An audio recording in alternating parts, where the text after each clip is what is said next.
team, it's your boy D Neil back with another reaction video, guys. Here we are with Ari Shaffir, Hunt for the Edible. This is not happening. It's been a minute since we did one of these Comedy Central stories, and I'm very excited to get back into it. Before we do, make sure you subscribe to the channel, ring notification bell, get the video a thumbs up so it gets suggested, and drop your favorite video suggestion in the comment section. What we got?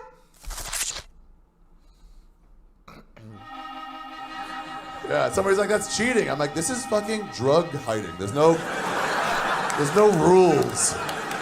This isn't Milton Bradley, all right? They won. They did it exactly right. They got the pot and they ate it. Oh my Lord.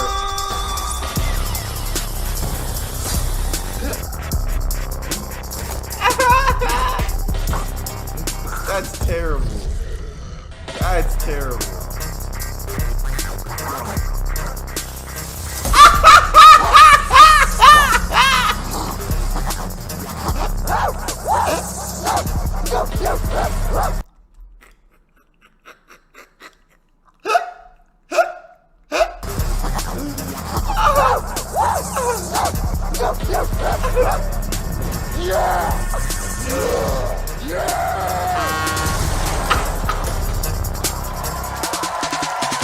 He's got his own podcast called The Skeptic Tank. Please give it up for Mr. Ari Shaffir, everybody!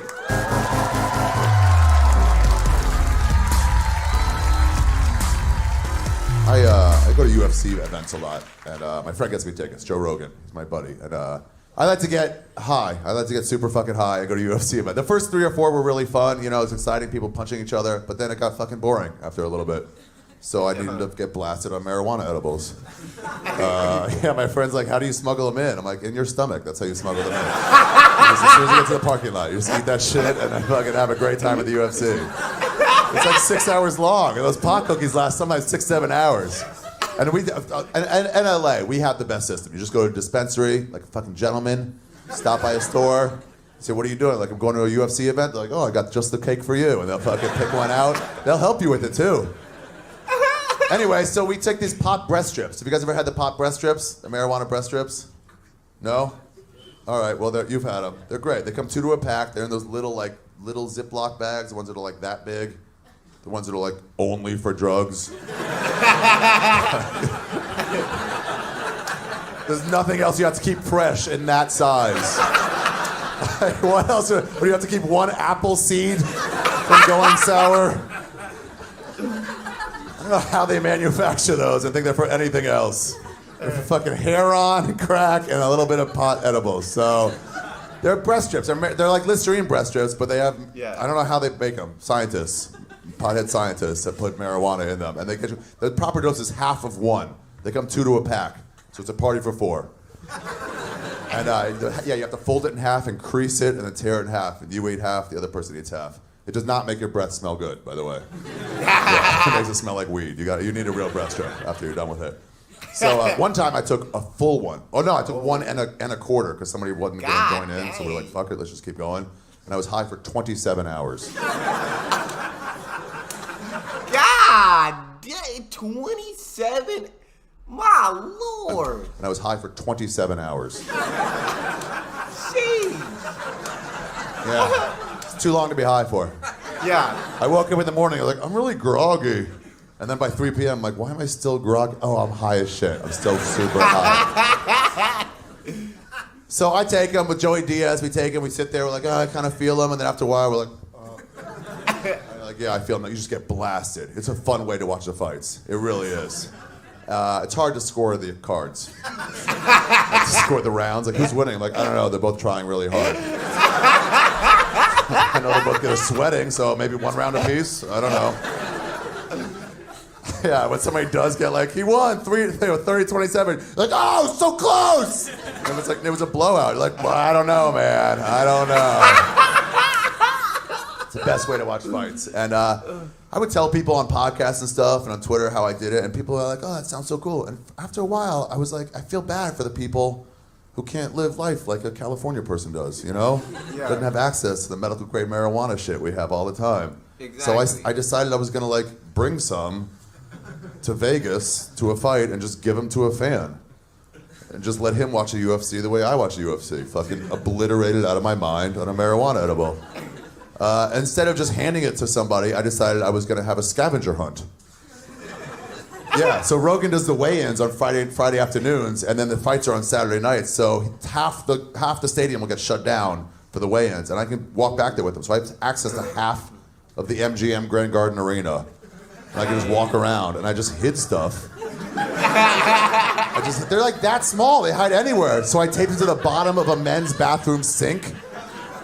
And then I made a bunch of clues, like on the second floor. I made a bunch of clues, and I put them on Twitter like every 2 minutes. I timed them out for when the fight started the next day. One was like, if you want to get high, go up a level, you know? I made that on the second floor, you know? And then like, don't forget to relieve yourself before a long trip, shit like that.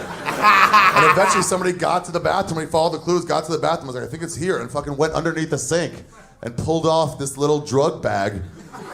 And he fucking did it. He had a great time. Yeah, I felt like Robin Hood, everybody. It was wonderful. I love this. That's an absolute hilarious way to give someone drugs. To send them on a scavenger hunt. Like, I bet that was wonderful. It was wonderful. It's the power of giving. And I started doing it more and more. I got off on it. For $20, you can make someone's day. I would tape it, like they could tape it to a pillar, like down here, just this small, you know? You just tape it right there. I went to see if somebody found it, and I was walking by the section it was in, like there's like 3 fights later. I went by like this to like see, and some usher comes by and he goes, "What you're looking for is no longer here."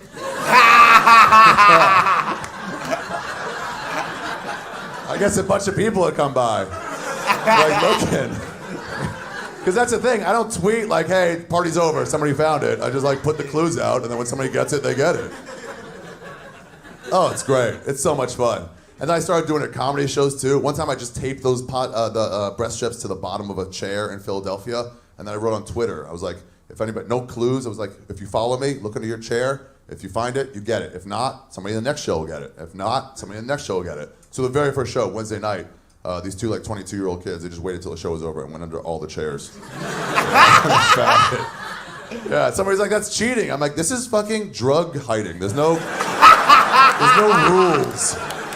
This isn't Milton Bradley, all right? They won. They did it exactly right. They got the pot and they ate it. So, yeah, it was a lot of fun. One time I hit a lollipop in Austin, outside in the parking lot, outside Cap City Comedy Club, and some pregnant lady found it. Yeah, she's like, is this safe to eat? I'm like, I don't think I've done any studies on that at all, so yeah, eat it. I would eat it. Better safe than sorry, you know? Because what if she didn't eat it, and then they do tests like years later, and they find out it would have been safe, and she didn't eat it? She'd never forgive herself. Oh my God. Is that what better safe than sorry means? Am I interpreting it right? So my friends are like, you're getting in trouble. Like, I'm not gonna get in trouble. I'll be fine. I'll be totally fine because I'm a good person, you know? I'm like Robin Hood. Robin Hood didn't get in trouble, did he? Yeah, he did. Robin Hood did. Yes. I like this story though. I love hearing these stories on Comedy Central. Hood didn't get in trouble, did he? All right, anyway, back to my story. So I was in the Mall of America, and people were like, are you going to bring those, are you going to do what we call it, hunt for the edible? That's what I did. That was a hashtag on Twitter, hunt for the edible. And I would delete all the clues after somebody found them. I would go back there and fucking delete them all. But anyway, so the Mall of America, I was like, well, what better place to bring fucking drugs, you know? So I hid these marijuana breast strips in an underwear aisle of a J. Crew at the Mall of America. Wow. Oh wow. Yeah, there was a comedy club upstairs, Rick Brunson's House of Comedy. It was all the way upstairs, and I hid it, and then I made a bunch of clues. And like, I mean, this is big. Mall of America is massive. There was like 50 people running around the Mall of America looking for these pot breast strips. And anyway, then I set all the clues on like auto release, so every 2 minutes one would go out. And then I was outside my show getting ready to go on. I was just texting, and all of a sudden I heard somebody to my right, Ari, can we talk to you? And I looked up, and it was a Mall of America cop. Ooh. Yeah, and on my left was a Minneapolis state trooper. Ooh. And I was like, well, fuck. All right. And I was like, what's going on? And they go, did you hide drugs in the underwear aisle of a J. Crew?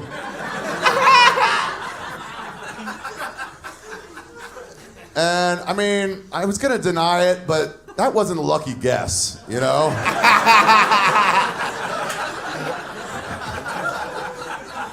Like they must have already known at some point. They're not just going to random people. Do you hide drugs in a J? Do you hide drugs in a J? Go anywhere else? Do you hide drugs in a J? No. So I was like, yeah, I did, so.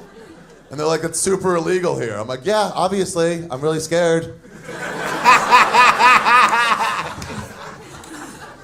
By the way, mall cops in general, they go fuck themselves. They don't have any power whatsoever. I was with Dice once, and he was smoking in a mall. I think the Beverly Center. And I was like, what are you doing, man? You can't smoke in a mall. And he goes, really? I'm smoking, so. Yeah. What are you doing? You can't smoke in the mall. Really? I'm smoking. I'm doing it. I'm smoking, so. Yeah. And then some mall cop comes up. He's like, "You gotta put that cigarette out." He goes, "Okay," and he fucking stamps it out. I was like, "Yeah, sorry." And then we walk away. And I'm like, "See, you got in trouble." He's like, "No, I smoked half a cigarette. You smoked none." Good point, Dice Man. Good point. So, but these Mall of America cops, they're like top shelf. Of those shitty mall cops, they're the best of the best. They have their own jail and stuff. So I had to talk out my way out of it with the mall cop and with the fucking state trooper. And so Rick Brunson, he got on the phone. He lives in Edmonton. The guy who owned the comedy club. He got on the phone with me. He goes, "Don't smile. I'm going to talk to you. Don't smile," because they're looking at you. So no matter what I say, like act like I'm yelling, I guess. I don't know. He goes, "First of all, I don't give a shit. Like, I know this is an early booking for you, but we'll have you back. Don't worry about it. But I can talk you out of trouble with the mall cops. They wanted to ban you from the mall forever, but that's not going to happen." But he goes, "What, did you hide acid in an H&M?" And I was like, "No." "Is that what people are saying?" And he goes, "Yeah." I'm like, "No, I mean, keep saying that. That sounds way cooler, but no." I hid marijuana at a J. Crew. And he goes, "What is it?" I'm like, "It's marijuana breath strips." He goes, "They make your breath smell good?" I'm like, "No, they do not. They make your breath smell awful." And he goes, "Well, listen, okay, you're for sure going to jail. I can get you out of trouble with the mall cop, with the Minneapolis trooper, like, you're going to jail. But I need you to do me a favor, man. Next time you come, like, you gotta bring me one of those breath strips, dude." I was like, "All right, fine." And so I got back. They start calling like anyone else in town that could headline the show, because I'm not gonna be able to, you know? And right then, some fan, by the way, came over. A lot of times my fans give me like weed on the road, which is pretty cool. And some lady, she's like into her purse, like, "Ari, can I talk to you?" But because the cops were like behind me by like 5 feet, and I was just like, no, don't. Like, how do you like, you know? It's that thing when you open up the door and a cop's there, like, "Everything all right?" And they're like, "Yeah, everything's fine." You know? But I had to say it without saying it, you know? And so I was like, no. But then it was just Swedish fish, so. Okay. So anyway, so this Minneapolis trooper, he's like, "Explain to me what happened here." And I was like, I hide, you know, marijuana across the country in like different areas to give people the experience of what it's like to live in California. And he's like, "You sell this stuff?" I'm like, "No, I don't sell it. I just give it away. I'm like Johnny Appleseed, I guess." I guess Johnny Appleweed. Fuck. For sure, that's what I should have said. Opportunity. And I'm like, "First of all, how'd you find out that I did that?" And he goes, "Here's your Twitter feed, man. It's just a list of clues. It's just you going, here are the drugs I'm about to hide. And then the next one's like, here's where I'm hiding the drugs. And then fucking 17 clues on how to find the place where you hid the drug." He's like, "I'm not gonna get my fucking detective badge for this." And I guess what happened was, the first guy to follow the clue went in there, found it, went right to the underwear aisle, was like, "Oh, here it is." He's like, "Yeah," and they left. And then somebody else was following the clues, like 2 minutes behind. And they went in there and they're like, "Oh, nothing's there." And they go, "It must be here somewhere." And they just start fucking.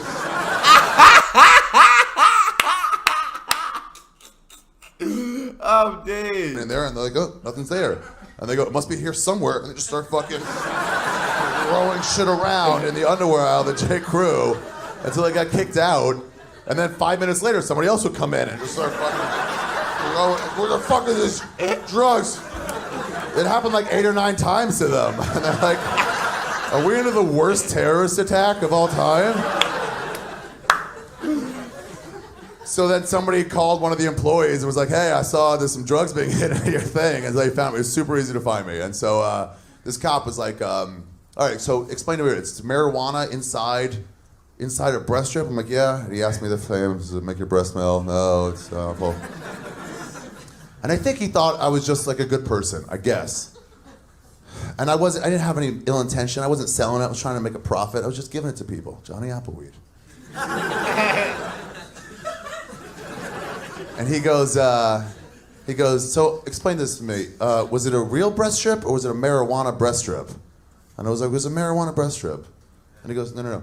Was it a real breast strip or was it a marijuana breast strip? And I was like, no. You didn't hear what I just said? He tried to help you, Ari. Your brain's gotta click faster. It was a real breast strip. And I was like, no. You didn't hear what I just said? I just told you the fucking answer, idiot. You fucking hard of hearing? It's a marijuana breast strip. And he goes, no, idiot. Listen to what I'm saying to you out loud where people can hear me. Was it a real breast strip or was it a marijuana breast strip? And I was like, oh, all right. Oh, man, I misunderstood the question completely the last 2 times. I did not get that at all. Now that I hear it completely, I'd like to strike from the record my other 2 answers because those are completely wrong. That was a real breast strip. I hit a real breast strip in the J. Crew underwear aisle. And he goes, well, then that's just mischief, so I don't see a crime here. Go apologize to the manager of the J. Crew. And he let me off. And that is when I figured out what white privilege is. I was thinking it, Ari. I wasn't going to say it, but I was thinking it. Oh, that was a good story. I absolutely enjoyed it. That's all we got for this one. If you guys got a favorite video suggestion, you can subscribe to Patreon or drop it in the comment section. Subscribe to the channel, ring notification bell, give the video a thumbs up so it gets suggested. And that's all we got. It's your boy D-Neil. Out.